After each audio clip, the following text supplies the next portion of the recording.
By the time Parmvar left, Kanvar's mind felt exhausted. The mental exercise of shielding different areas of his thoughts was strenuous work. But he knew he could do it now, and he had convinced Parmvar to speak with his father about dropping the wall that kept Kanvar's mind locked away. Alone in the room, Kanvar dressed and forced himself to limp to the window and back a few times, just to be sure his wounded leg had healed right. It seemed as strong as it had ever been.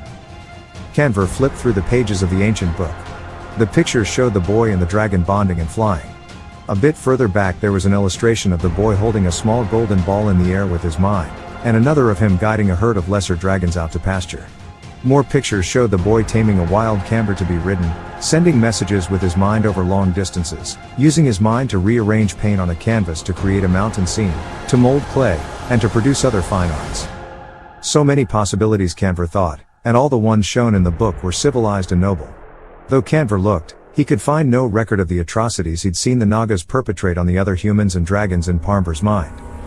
Two things disturbed Kanvar the most about his exchange with Parmvar. First, the realization that to bond he would have to drink blood, his own and the dragon's. To live, Kanvar would have to do exactly that. Though Parmvar had said it was a beautiful ceremony, Kanvar had his doubts. The other, and far more troubling thought, had been skimmed over so quickly in Parmvar's memory of the fall of Stone Fountain that Kanvar had almost missed it. King Khalid's callous words. There are hundreds of children born a day out there. And so very few born here even in a decade, and half of those have deformities and must be discarded. Kanvar stared down at his stumpy arm. He wasn't the first cripple then. Not the only one. Half of the children born to the pure Naga lines ended up this way. Half. Devaj had come out perfect. Kanvar the cripple. He shuddered. How many babies had been born like him? How many discarded? That word gave him the shivers. Discarded how? Killed outright? Left to die? He'd wanted to ask Parmvar what was done to those others like Kanvar, but he hadn't been able to get the courage to do it. He feared the answer. And here he was alive. Not discarded. His father had kept him. Adi appeared in the entryway. May I come in, Your Highness? Don't call me that. Kanvar had spent too long as Chandran's servant to accept such a title. Adi inched into the room. I brought you a robe to wear for the choosing ceremony. It reminded Kanvar of the robe Khalid had worn in Parmvar's memories. I'm not wearing that, Kanvar said. Color rose into Adi's cheeks. But you can't wear that armor. It's filthy, torn, and ugly. I'll wear whatever I want, and if you don't like it you can get out, Kanvar wheezed. He'd meant to shout, but couldn't draw in enough air for that. Adi lifted his chin. I'm going to tell Parmvar you're being unreasonable. He marched out of the room. A few minutes later, Kanvar's father entered with a grim look. It's a ceremony, Kanvar, he said. It should be done the right way. The robe is customary. Raja Hansa is not pleased. Kanvar picked up his crossbow. Memories of the horrors at Stone Fountain crowded into his mind. Horrors caused by King Khalid and his dragon. Do you think I care? His father's eyes flashed. Parmvar should not have shown you that. Why? Kanvar secured the crossbow on his back, checking to be sure the remaining 3 bolts were tightly in place. Because you don't want me to know the truth? The truth as Parmvar remembers it, and only a little sliver of truth. Parmvar didn't show you all the good the kings did for the world. The generations of peace and prosperity for everyone. Khalid made some bad choices, did some things that I'm not proud of, but I'm not Khalid and Raja Hansa is not Sukdirian. We've been working hard to correct the mistakes of the past. Kanvar looked down at the robe and shuddered. I can't wear it. I just can't. Very well, his father said, still frowning. Come with me. Kanvar followed his father to a chamber that had a golden sunburst in the center of the floor and a domed roof far above Kanvar. Raja Hansa waited at the center of the chamber along with 4 young gold dragons. Parmvar and Adi stepped into the room from another hall at the same time that Kanvar and his father arrived. Only 4 Adi burst out. Why? Parmvar dug a hand into Adi's shoulder, cutting him off. Raja Hansa's voice echoed in Kanvar's mind. Come forward, Prince Kanvar. Your time has come. Test the hearts of those who have gathered. Choose the dragon who will be your companion in life and in death. At the mention of death, Kanvar sensed a ripple of fear from the 4 young dragons. The closest one tightened his wings against his sides. The second one's eyes widened ever so slightly. The third shuffled back a step. The fourth drew itself up, then bowed slowly and precisely to Kanvar. Go to them, Kanvar's father whispered. Greet each one in turn. You will know the one that is right for you. Kanvar gritted his teeth and limped forward. For the last 5 years he'd feared the fever that would come. Known he would have to bond with a dragon or die. Known and been afraid he would not find a dragon in time, and feared even more that he would. He'd been frightened of what the bond would do to him, terrified of what creature he might become. All across the world the Nagas were hated and feared, considered the embodiment of all evil. Even his own mother had begged him to drink the poison and die rather than become an abomination. Now he knew why. He'd seen in Parmvar's mind the cause of so much fear and hatred. Each step he took toward the young dragons his heart became more troubled. He sensed their fear and magnified it back 10 times brighter. But he had no choice. He would bond or die, and he had made his decision long ago. The moment the poison had slipped through his fingers, his path had been set to this end. The length of the chamber stretched out in front of him. He moved his good foot forward, stepped, and dragged his left leg to catch up. Then repeated the process again. The sound of his dragon-scale boot scraping across the floor filled the nervous silence. Step, scratch. Step, scratch. Raja Hansa stepped back, leaving the young dragons alone as Kanvar approached. The smell of molten metal from the great gold dragons filled the air. A wave of grave concern spread from Raja Hansa's mind. Kanvar stopped and stared up at the towering gold dragon. That the young ones were nervous made sense, but if this was supposed to be such a beautiful ceremony, why would Raja Hansa be troubled? Perhaps because Kanvar had not worn the proper attire. Raja Hansa tightened his mind shield so that Kanvar could no longer sense his emotions. Proceed, he told Kanvar. Kanvar came even with the first young dragon. Its head barely came to Raja Hansa's knees. And yet it still dwarfed Kanvar. It crouched on the ground so its head was at Kanvar's height. Kanvar reached out to touch the stone in its forehead like the boy in the picture had done. A strange foreboding stayed his hand. Something felt wrong. The room. The young dragon's fear. The tenseness of the adults. Kanvar reached out his mind to try and understand what the adults were thinking. He came up against a heavy shield around all three minds, his father's, Parmvar's, and Raja Hansa's. Kanvar turned his thoughts to Adi's mind, but found it blocked by Parmvar. He remembered Adi's outburst and how quickly Parmvar had silenced it. Only 4 dragons. Why? Adi had obviously been expecting quite a few more. But the chamber only contained 4 very frightened young dragons. Kanvar lowered his right hand and lifted his crippled left hand toward the proffered dragonstone. The dragon bolted backwards, revulsion rolling from its mind. Raja Hansa growled and the young gold inched back in place in front of Kanvar. Kanvar lowered his hand.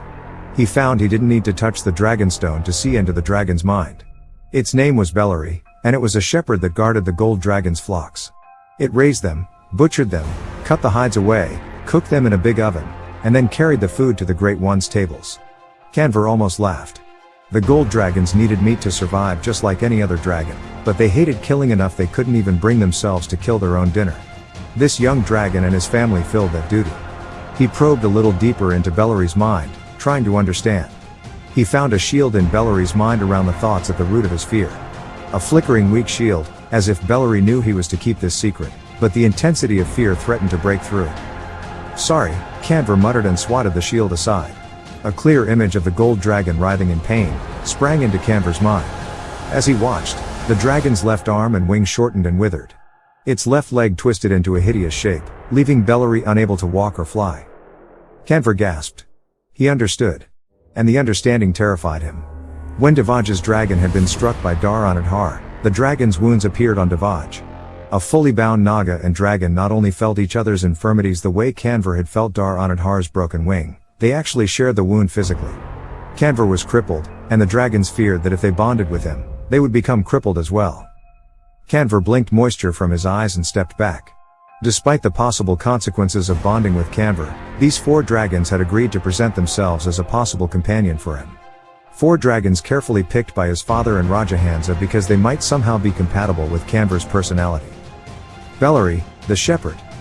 Kanvar cast his mind to the other 3. Folkshma, in training as jungle tracker. Jamin, the son of a royal guard. And Bensheri, Raja Hansa's youngest son, fulfilling his duty to bond with the royal line as all his predecessors had done before him. Sweat streamed down Kanvar's face and back. He started shaking and couldn't stop. For him to live, he had to be willing to cripple another creature. Kanvar's father strode to his side. We don't know that for sure. It's never been tried.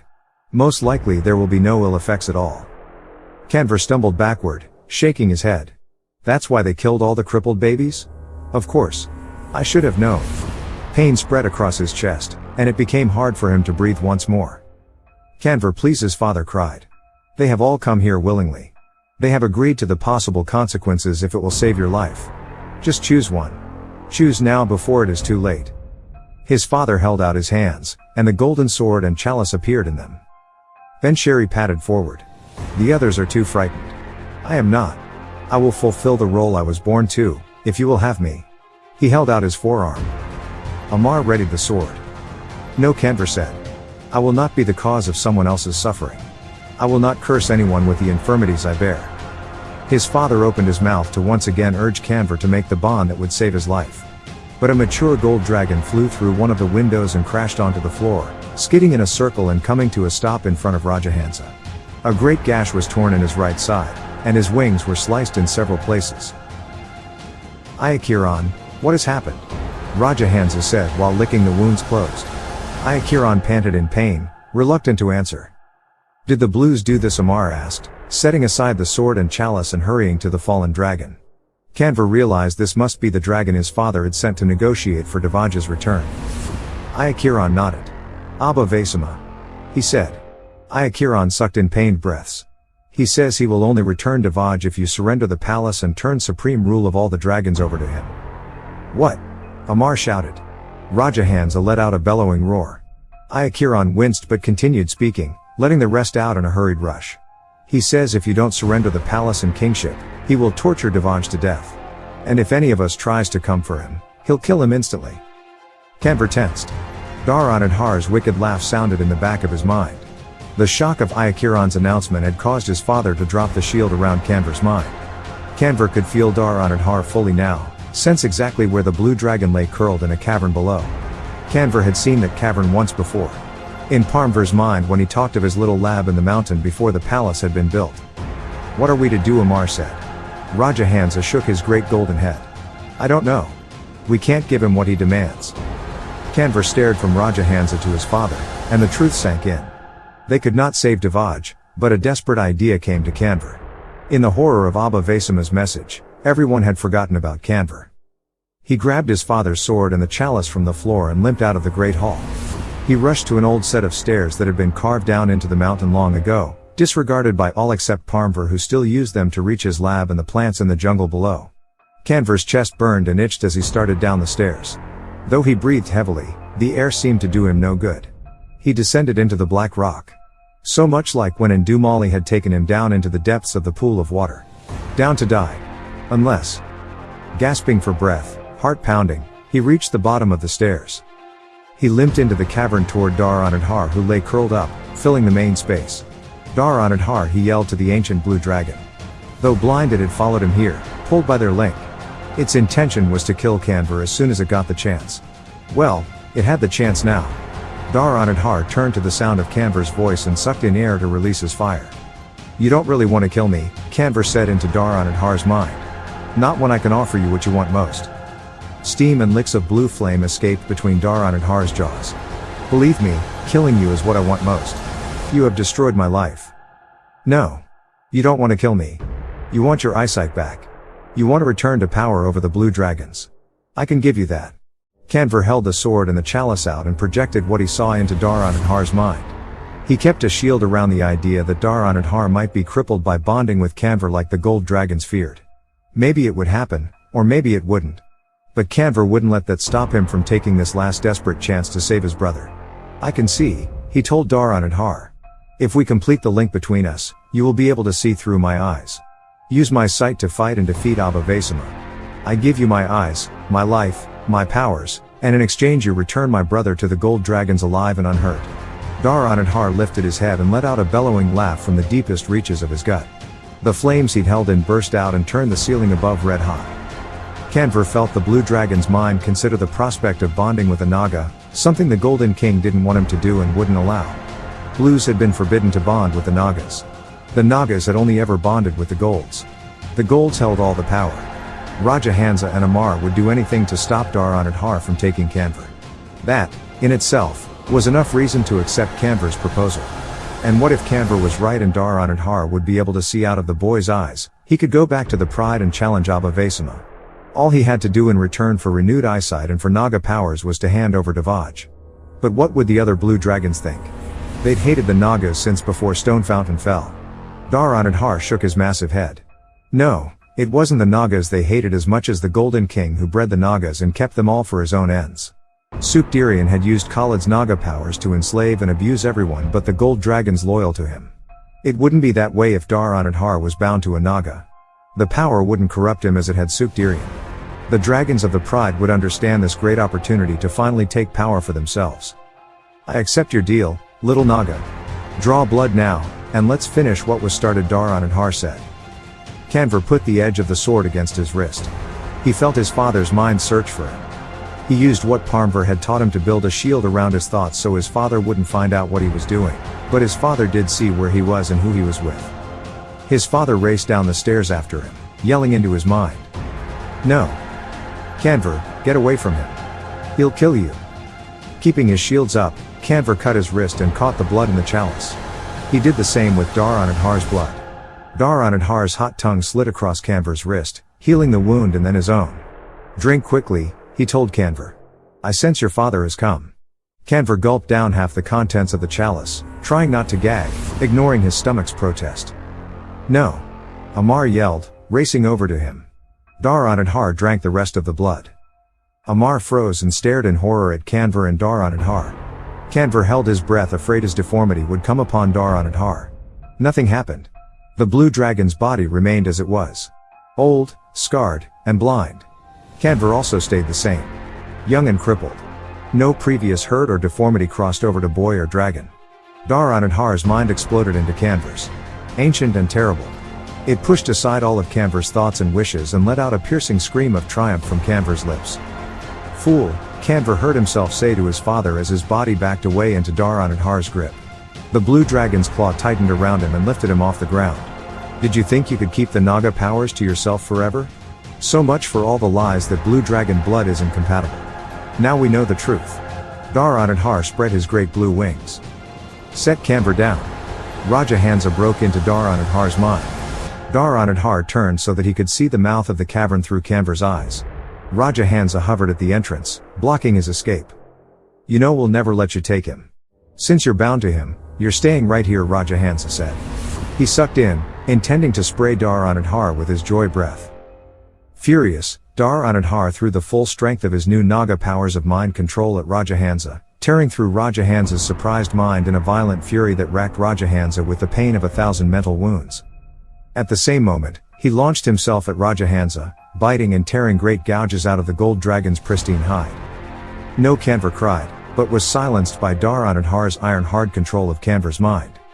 You've been stronger than me for far too long, Dar-Anadhar said as he tore Raja Hansa with deadly back claws. For the first time in history, the golds no longer hold all the power. The boy is mine now, to use how I wish. Dar-Anadhar whipped Raja Hansa through the air and tossed him aside.